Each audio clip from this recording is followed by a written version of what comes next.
കോൺഫിഡൻ്റായി പ്രസംഗിക്കാൻ 5 ടിപ്സ്. 1. മിററിന് മുമ്പിൽ പരിശീലിക്കുക.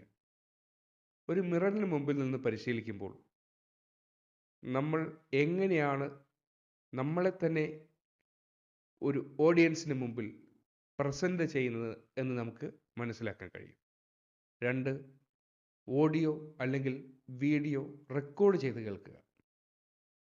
ഓഡിയോ അല്ലെങ്കിൽ വീഡിയോ റെക്കോർഡ് ചെയ്ത് കേൾക്കുമ്പോൾ അതിന് തിരുത്തേണ്ട കാര്യങ്ങൾ എവിടെയാണ് എന്നും അതിൻ്റെ മാറ്റേണ്ട കാര്യങ്ങൾ എവിടെയാണെന്നും നമുക്ക് മനസ്സിലാക്കാൻ കഴിയും.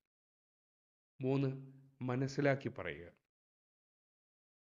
ഉദാഹരണം പറയുകയാണെങ്കിൽ, ബൈ ഹാർട്ട് പഠിക്കാതെ എന്താണ് ഇതിൻ്റെ കണ്ടന്റ് എന്നുള്ള കാര്യങ്ങൾ നിങ്ങൾ ആ പ്രസംഗത്തിൽ ഉൾപ്പെടുത്തുക. അത് നമ്മുടെ മുമ്പിലിരിക്കുന്ന ആളുകൾക്ക് കൺവേ ചെയ്യാൻ വേണ്ടി പ്രത്യേകിച്ചും നിങ്ങൾ അത് പരിശീലിക്കണം. 4-മത്തെ കാര്യം, പിഴവിനെ ഭയപ്പെടരുത്. പിഴവിനെ ഭയപ്പെടാതെ പിഴവിനെ തിരുത്തിക്കൊണ്ട് മുന്നേറുക. 5. അവസാനം ശക്തമായ ഒരു മെസ്സേജ് കൊടുത്തു വേണം നമ്മുടെ പ്രസംഗത്തെ കൺക്ലൂഡ് ചെയ്യാൻ.